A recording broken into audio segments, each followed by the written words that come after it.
Hello and welcome to another episode of Test, Optimize, and Scale. It is a pleasure to have Charles Yeomans, CEO of Atom Beam Technologies, here with us today. Charles is going to go deep into the tech that they build, which is all about IT handling and other types of data where Atom Beam is reducing the size, also strengthening the security elements. We're going to talk about all the applications today, how Charles and his team have built everything up. Charles, thanks for joining us on the show. My pleasure. Thanks, Jason. Thanks for having me. I've been looking forward to it, seeing you in your videos, getting to hear you at work. Have been looking forward to the in-depth discussions around what it is that you guys do and how you've been able to shape it and the type of conversations you're having around it. Of course, the ones that you can share. But thought we'd begin for listeners with a bit about your background and what you do.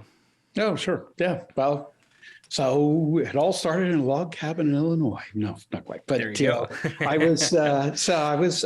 This is actually a little germane because of some of the applications we do. But I was formerly an intelligence officer in the Navy. And after that, I went to business school at Stanford, got an MBA, worked on Wall Street, and subsequently decided I wanted to get into management. And I've been CEO of a couple of other companies. And frankly, I didn't know that I wanted to do it again, but my co-founder came to me with this idea, and I just said, no way, someone's already thought of this. But we checked it out. I drilled down, I talked to some patent guys and mathematicians and scientists and stuff, and everybody said, no, this is crazy. Nobody has done this before. So here we are. I feel like I could ask you so many questions just about that road on its own. The intelligence officer, going back for your MBA, working in Wall Street, and then hearing about this opportunity. Why is it so important? Why did you choose to focus on data reduction and security? Yeah, and not just sail in the sunset, really. But, the reason fundamentally is that this technology is a complete rethink of how you handle data. And particularly because if you think about how things are moving now, you think about the metaverse, Industry 4.0, IoT, all that stuff is the fastest growing category of data that there is.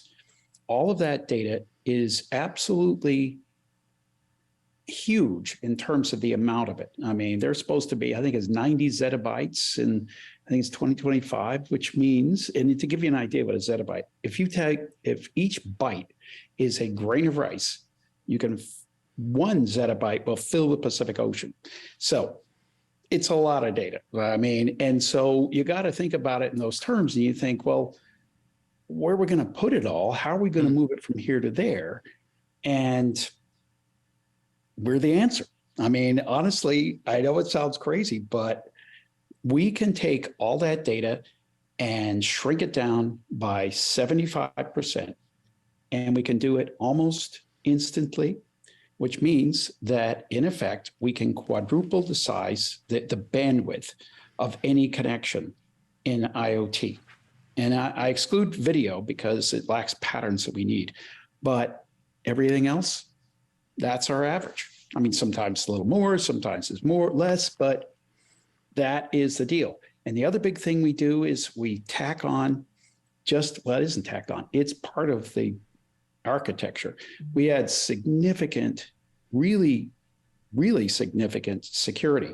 And I can talk about that too here, but it's so important that I said, I've got to do this. This is too important. I mean, and when you really understand the import, and you can sit in front of people who are really sophisticated, high-end engineering types or CTOs of major companies, they get it.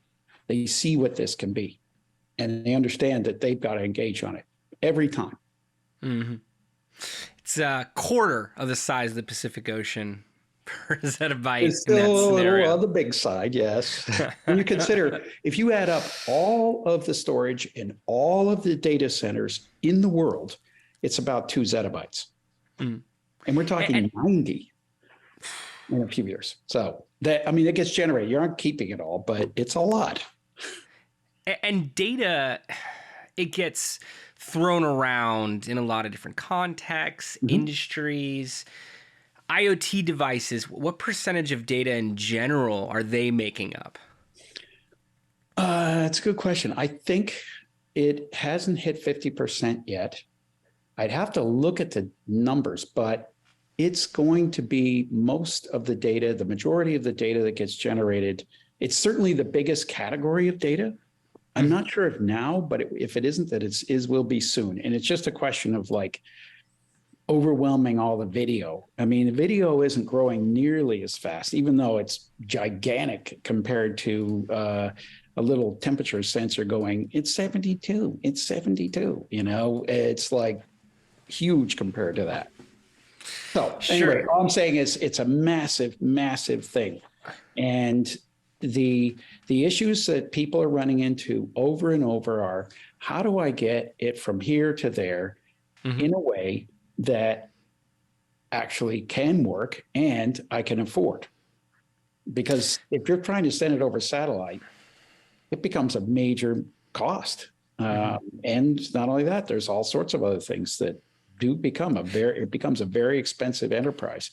But there's that, and there's security, and then there's I don't have enough bandwidth to do what I want to do, et cetera. Mhm. Deal with And all how do you that. set the infrastructure now, here we're in 2022, for 2025, for 2030? What Yeah. type of needs is IoT going to have at that point? Well, IoT on its own, Internet of Things. We're talking about everything around the office, around your yep. house, Yep. factories, retail, work sites, being able to look at logistics and shipping. I'm Cars, picturing the airplanes, boats. you name Mm-hmm. it. And Mm-hmm. there is a debate: is an airplane one IoT device, or is it gajillions? Because there's so many devices that send data around. But it's whatever. But all it is there's a lot of them, and it just depends on how you count them, really. But Sure.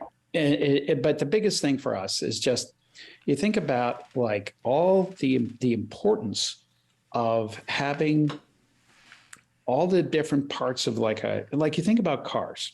Cars have radars. Radars send data. The radar in your bumper sends the data to the brain and all that stuff. And you say, well, it's got to get the data from the bumper to the brain. And how's it going to get there? And unless you do a lot of pre-processing at the edge, it's it's overwhelming for any kind of internal car network. And so the alternative is I got to do a lot of processing at the edge. And that means that part, which may be, you know, $3 or $4 or something, is suddenly $40 or something, or 10 or a lot more. Anyway, the bottom line is that we can, and I'm just giving you a really granular example because it really comes down to that. And I'm citing an example because I've had that exact conversation with a guy at a company, one of the biggest makers of chips for cars. And they're trying to figure out, can we sell a chip that's less expensive to the car makers and therefore sell more chips? And the only way we can do it is if we can move more data faster, Mm-hmm. because we can't build a network that's fast enough for that So this unless is we cut it down with using your stuff. exactly, and the learnings from the data. We always say for marketing data, almost feel like it's a different word at this point, but for marketing data, it's all about what you do with the Right, data. It's one thing to get the analytics, it's right, another right, if you're taking those findings and applying them so they could right. be of more value to the marketing campaign moving forward. And what I'm hearing here is that this is valuable data. This is what can tell the pilot that something's off with the airplane, Right. or the manufacturer that there is a more efficient way that the next levels of manufacturing of development can take place. So it's not just meaningless ones and zeros. That this, in some cases, could be life or death, and in any case, is being used in many different aspects to produce more value, more security, more Totally. Well, safety. think about this. Here's an example. Here's another example for you. This Okay. is critical to the defense of the United States. One of the most important initiatives that DoD has, the Department of Defense has now underway, is called JADC2. It's Joint All Domain Command and Control. And it basically says, my airplane can talk to that tank or that soldier on the ground or whatever. And it doesn't matter if it's an F-35 or an F-16 or a helicopter or a tank, that was made 20 years ago, whatever. They need to talk to each other and they need to be able to pass data around. The only thing that the DoD has that's in common for all those things is something called Link 16. Link 16 was created in the 80s. It has a data rate that is basically dial-up. It varies, but 55K. And we're talking kilobytes. We're not talking megabytes a second. We're talking kilobytes a second. And so that is ancient. And so you say, all right, but I've got an F-35 that costs $1 billion. I don't know how much they are, but say they're $1 billion. And it's got to talk to this other thing. So even though it's got this super duper, it's called MADL thing that connects to other F-35s and they all know exactly what's going on. And the other, that one still has to talk to the guy on the ground with a little handset, that F-35. So how do you do that with Link 16? Well, how can you do that when you got this crappy old 56K connection, 55, I think it is, but whatever. It's slow. And we can take that and we can say, how about, I know it's still not fast, but how about 200? Does that sound good? 200K instead of 50? My point is that is exactly the kind of thing that we do. That is why, like I was at this Air Force conference and I had multiple 3 stars and 2 stars wanting to talk to me because their mission is critical around that point. They have to make that go faster. And they don't have, you can't just sort of say, oh, we'll just change out all the hardware. Well, you know how much that would be? That's expensive. So, and it would take a freaking decade. So at any rate, bottom line is we can, with a firmware update, it's like updating your phone when it's time to update, right? Now it works. And by the way, we can go into a phone too. So your phone will be faster not for everything, not video, but a lot of other stuff. Makes sense. And how much of this already exists? I know you guys hold a list of patents, and imagine that's why you're having some of these discussions. What has Atom Beam patented? Yeah. So we have 13 patents. So there's another 12, I think, pending. And the reason we can get so many patents is because this is such a fundamentally new approach. And what it really looks like in the real world is we have two manifestations of it. One is like something the engineers use, command line stuff that's how you do an integration into your gadget. The other thing is there's a UI. You can go to our website, you can log in and register, say, I want to try it out. And you can upload a data set and it'll say, okay, it'll grind away. It sits on an AWS server and it'll grind away, come back and say, oh, you're going to get 82% if, your patterns are this size. And what it does is it creates like 25 data sets or 25 code books, sorry. And that's how we operate. And that it uses machine learning to look for patterns across like thousands of little messages. And when it can find patterns that are frequently repeated, it puts in a code book, and then it matches up that pattern to a little index. And so now you can represent these patterns with little indexes, and you can take the whole thing, put it into your airplane and put it in another airplane. And now these two things can just talk to each other using the little indexes, never sending the original data. And that's part of why this is extra secure. So being able to find these patterns, again, to reduce what's being sent over, I think you said by 75%, as on well average. as to make it secure and not sending the original data. Right. The original data never goes anywhere. We're sending representations of patterns. We call them code words. So this code word it doesn't mean the letter I or the number 2 or something. It's just a pattern that appears in the data often enough to warrant a code word. And so, okay, if you're trying to hack that, like encryption is based on keys, right? And you got to have a key. And if you hack the key, now you have access to everything in that's been encrypted with that key.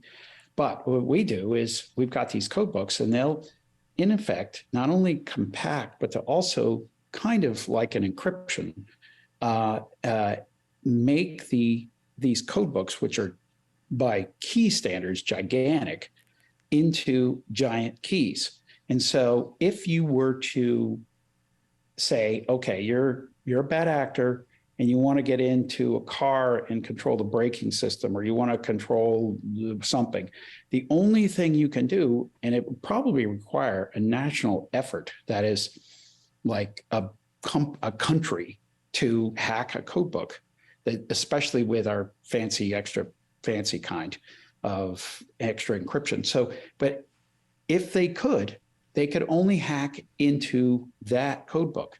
And that doesn't give them access to everything on the planet, right? It only gives them access to that little thing.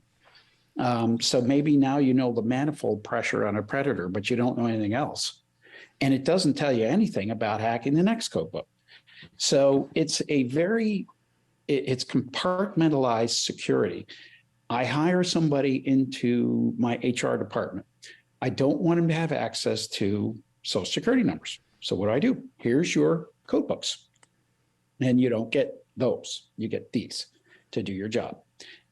That is one of the reasons why we're getting inquiry. We responded to a request from CIA. I don't know if I'm allowed to say that. I think I am. But at any rate, and there's other 3-letter agencies that we've received inquiries from. So just mentioning it.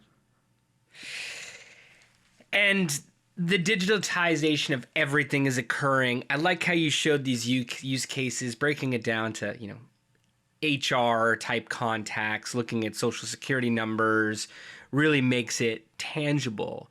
And understanding all of the big business enterprise uses, government of your technology, and then looking at what you guys have been doing for your growth. You're running an equity crowdfunding campaign. You've previously raised $2.5 million over on Start Engine. Have another round live at the moment as well too. Why have you chosen to go to the crowd? Why have you chosen to talk about data to individuals for this initiative?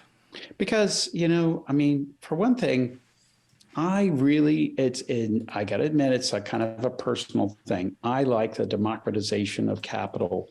I like the idea that, I can describe what we do, and we don't make like beer or pies or something, something like, okay, I get that. I ski, and these are skis. I like skis. These are good skis. Instead, it's like, it's a little esoteric. But in kind of like, I do like a challenge and explaining it. But at the end of the day, there is definitely a core group out there who can see what we're doing, and they get their head around it, and they're going like, wow, this can change everything. It really can. If you are looking to move all this kinds of data back and forth faster and with extra security, well, guess what? This is literally the only way to do it. Well, I shouldn't say. You could also upgrade hardware and add in heavy duty encryption, which generally is going to mean more hardware. And so you compare us like I was talking to a big satellite operator yesterday, and they were going like, look, we've got a pretty old network, and we're worried about being competitive. We have to be somehow we've got to be able to continue to be competitive with the satellites we've got.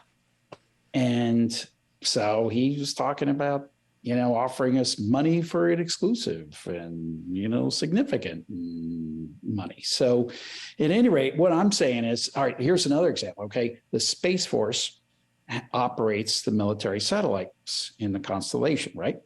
A lot of those are pretty old, and their demands for bandwidth way exceed what they have. And so what they have to do now is turn a lot of folks down, and they also buy bandwidth from the commercial satellite operators like Viasat. And so when they buy that network, we're not talking small dollars, we're talking many hundreds of millions, and they spend on that. We can probably help them reduce that cost by increasing the amount of data that goes through the military's own satellites, as well as reducing the amount of data that goes through the satellites that they rent. Mm-hmm.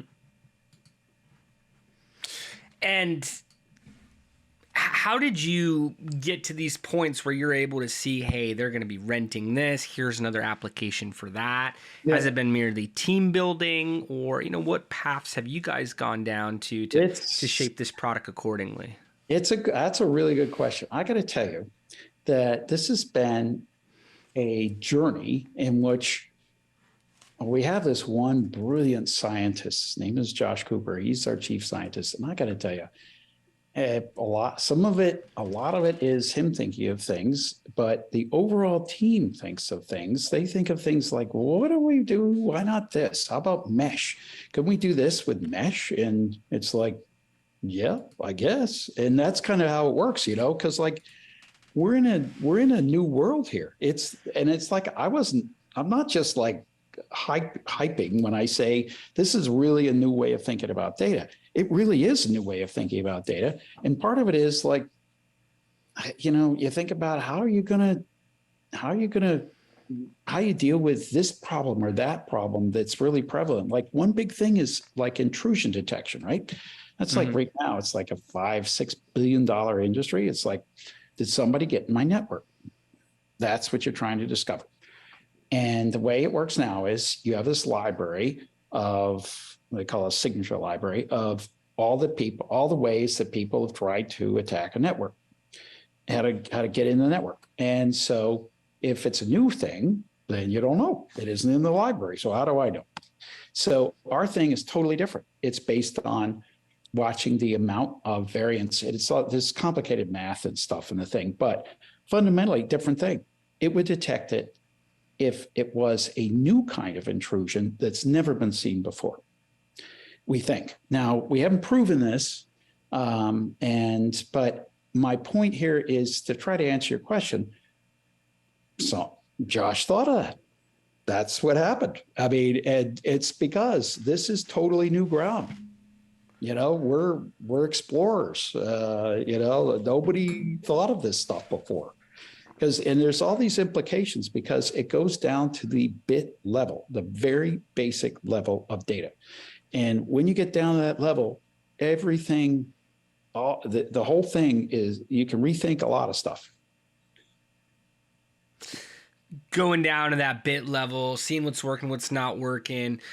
And again, looking at the success of your equity crowdfunding campaign, wanted to ask a few questions and pertaining to the nature of the show, test, optimize, scale. I mean, just on your crowdfund campaign alone, your last one, over 1,200 investors, currently over 300 investors on your new round, your live round. You guys are continuing to shape the applications of your product, the efficiencies, how much data you're able to reduce, how you're able to strengthen it. Yep. Features. How have you been able to test out what's working? What recommendations would you have for founders so that founders, VCs, marketers, so that they could test out their own paths, their own rollouts of their organizations? Yeah, right. I would say the biggest thing that has been, it's both a challenge for us, but it's also the basis of how this can scale like crazy. Is the go-to-market It's a problem and it's a great opportunity. And really, really comes down to is if you're able to say right at the get-go that I've got a thing. All right, let's go back to the beer and pies, right? I Okay. got pies. They're good. Everybody likes them. I love pie. These pies are terrific. And please, and please come invest in the company because we'll make really good pies. It's like, okay, that's great. That's clear. And you go to the site, you buy a pie. The difference with us is there's no pie that we make. We make the super duper filling or some part of the filling. And we're the reason why that pie is so much better than anybody else's pie. And so, but we can't sell pies. We have to sell them to the guys who make the pies. And the analogy goes like this, like we need to go to the chip maker, to the software IoT platform. That's the kind of software that enables an IoT network to operate and puts software into the little devices and stuff, or to the guys who make airplanes and that sort of thing. That has been the good and the bad of what we're doing, because you've got to get demand going on the far end of things from the end users who say, I need this in my thing, to the guys who make the things. And then they say, oh, yeah, okay. Megacorp wants this. Yeah, okay, we'll put it in, whatever you say, sir. And it's like, that's the challenge of our go-to-market. At the same time, think about this. So we put it in. So there's a giant company that makes consumable products, and they put it in their thing. They're really interested. They're pretty hot on the thing. They need to go to the guys who make the machines that they want our stuff to be in, and say, put together a software update and put it into the machines and push it out. And it's complicated. It's more complicated than that, right? But at the end of the day, you've got to drive demand at the far end to get the people that your gadget, again, we're more of a technology than a solution, that your thing drives, that get the guys to build it into the thing. That's the challenge for us, because there's nobody you sit with who doesn't go, holy crap, this is amazing and stuff. And then it's the getting it to that it's actually there working. Yes. And that's the challenge. The actual use cases. And I've actually had this conversation working with accelerators and some of the groups inside that are building out their growth. And if you can talk to the end customer, talk to for you the groups and the governmental targets, the enterprise level, various different types of companies that could actually use this, and they could say yes. Exactly. That's the cool thing about DoD is they'll pay you to do the integration stuff, right, in their thing. And they'll pay you a lot. And so it's a good thing. I like the DoD. Very good. And what about optimization? You make it sound easy, and I know what you do is very complex. Yeah. What are the best approaches towards optimizing, towards finding, maybe it's in your conversations with Josh, hey, this is working, this isn't, this is what we want to do from here. How do you optimize? Yeah, you're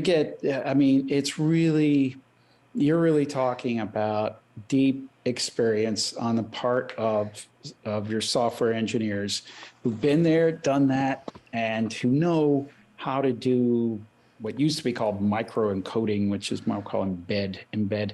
But it's really to say, they know all the little tricks and how you really don't need this thing to do that, or at least it can do it later, or it doesn't need to do it all the time or something. And they think of things, they tweak, they move things around.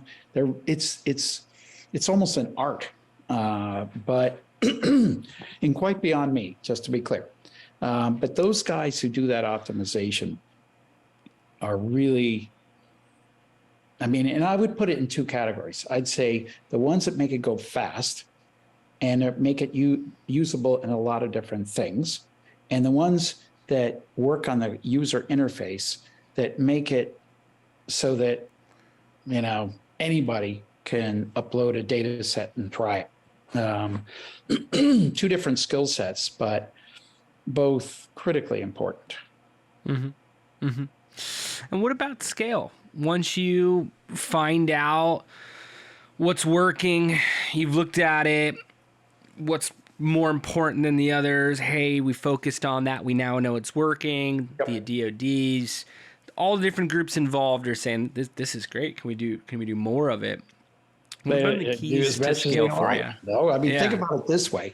So let's take an example of like an airplane that we put this on, right? And for surfing on the web, right? And so now we've essentially doubled the speed of all these things. Now you got typical flight has maybe 100 people are using the web all the time. And let's talk about like 1,000 planes, just throw a number out. So 1,000 planes and people using it all the time and maybe spending $15 per flight times a couple of flights a day.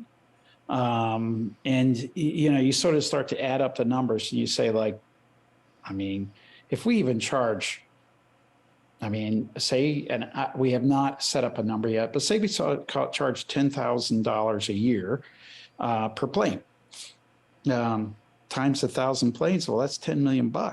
And you'd say, holy crap. Well, you look at the impact of what we're bringing to the table. We're only asking for a small percentage of that impact, because now suddenly all those, whoever's operating that system suddenly has twice as much bandwidth. And that's, we don't get as much reduction with standard kind of web stuff and email and stuff. We get maybe 50, 60%. But say they get double the speed, twice as much bandwidth available. Is that worth like 10,000 plane per year? I mean, yeah. I mean, it's a fraction of what it is, and that's $10 million just from one thing. That's the thing about this. Every time we think of something, I mean, you walk around a room and you look around and you say, well, yeah, that TV, this, bike, this, that, and the other, all these things talk to each other now, and it'll be more and more and more of that. More and more as it goes. Where do you see all of this in 10 years? 2050, will everything be connected in that period of time? And obviously the data reduction, the data in terms of size, the security, this aids in all of that. But where is this all going? Yeah, 10 years. 10 years is hard to say. I would say this, so what we do now is we look for the lowest hanging fruit, right? I mean, just like you have to. You don't have like all the resources in the world. So where do we focus? Well, what has the most expensive data transport? Satellite, right? And so we focus a lot on satellite stuff. But, at the same time, if you're the guy working on a chip that goes into a car, a radar chip, and you've got to deal with like your problem right now of how you transport that data faster, or, it's like, yeah, I mean, that too. So it's really, I would say that it's hard to categorize. This is the low hanging fruit. There's lots of those. But I would say within a few years, yeah, you're going to have it in a lot of different things. In cars, takes longer, but 10 years from now, yeah. I mean, it would be surprising to me if we didn't see in 10 years cars communicating a lot back and forth with all sorts of things, smart cities with each other and the like. And those, you've got to accelerate the data. You've got to have more data. It isn't going to work otherwise without like ramping up the cost of the hardware to such a level that it's just untenable. And so everybody's looking for some way of sending around data faster and cheaper. And that, the conclusion could be, yes, it could be in many, many, many things. Mm-hmm. And you got to remember, it doesn't the manufacturing cost of software is not very high. I mean, once you've done it, right, it's just like, crank, it's like not even like pulling a lever, right? Sure. It's like you said, instead of a huge hardware upgrade, being able to Yeah. apply this to the software.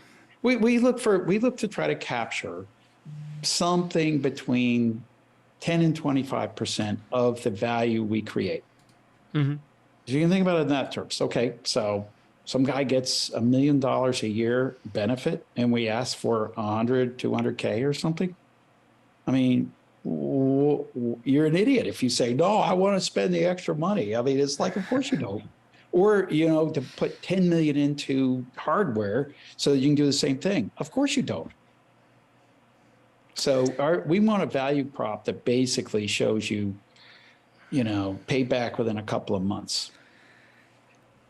And that makes all the sense in the world, right? Like you said, you see this number, you see that number. You could then look under the hood and get a better idea of the science, the data science underneath. But those numbers speak loudly. And Charles, I've learned so much from this. And I think founders can really take a lot from it, whether they're in IoT, whether they're in data. But as we begin to wrap up, what are some final thoughts? What are some final notes that you want to leave listeners with? And if they'd like to get in contact with you, what is the best way for them to do so? Yeah. I mean, you can send me an email. It's charles@atombeamtech.com. And atombeamtech.com is our website. And you can go there and look around and everything. And but yeah, I mean, reach out to me, and we're pretty responsive as a company. Really try to be.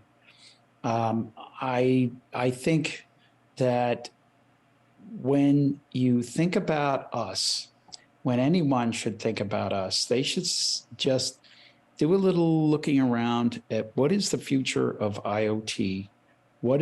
How important is IoT?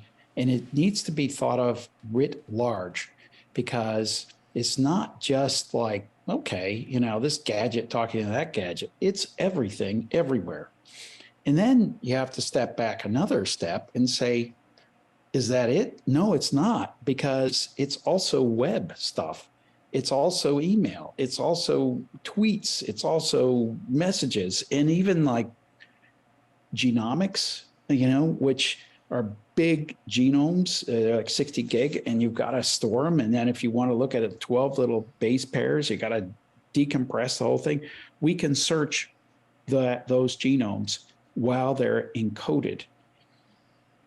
And I got to tell you, one of the biggest things that research scientists do who work on compression is try to find a way of searching compressed data. You can't, but we can. And guess what? That's not a minor thing. That's one of the reasons why we have a blockchain customer, CrowdPoint. Really, really advanced stuff they have. So I'm just telling you, and I can't leave out security. The security aspect here is profound, critically important, a really big deal, 3-letter agency stuff. So we're really talking about something that is like a fundamental revolution in how data can be made more efficient and more secure. And like you said, it's endless to where this is being applied. So more efficient, more secure. Hearing it here on the show, you guys are at the forefront. Invite everyone to take Charles up on that offer and get in touch with them. Go on to Start Engine, see everything that they're doing, get involved in the early stage here. And Charles, want to thank you for coming on today, taking the time. You're timing all these 3-letter agencies. I know we're grabbing you from these other calls. Thank you so much for hopping on with the audience here. Yeah, no, thank you for having me. It's appreciated. I really want to get the word out here before some 3-letter agency says,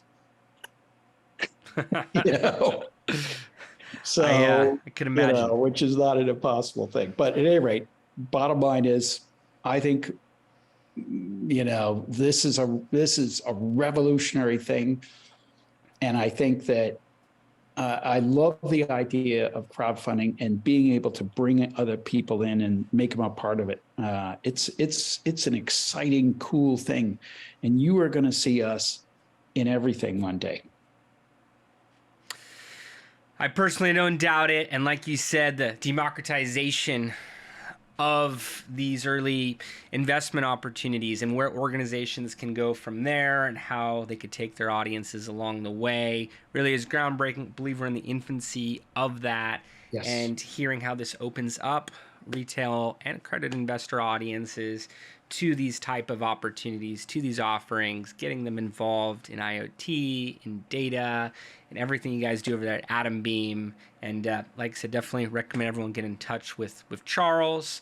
And want to thank all of the listeners for tuning in today. You are the ones that make this all happen. Appreciate it. And thanks again, Charles. We'll see everybody next time.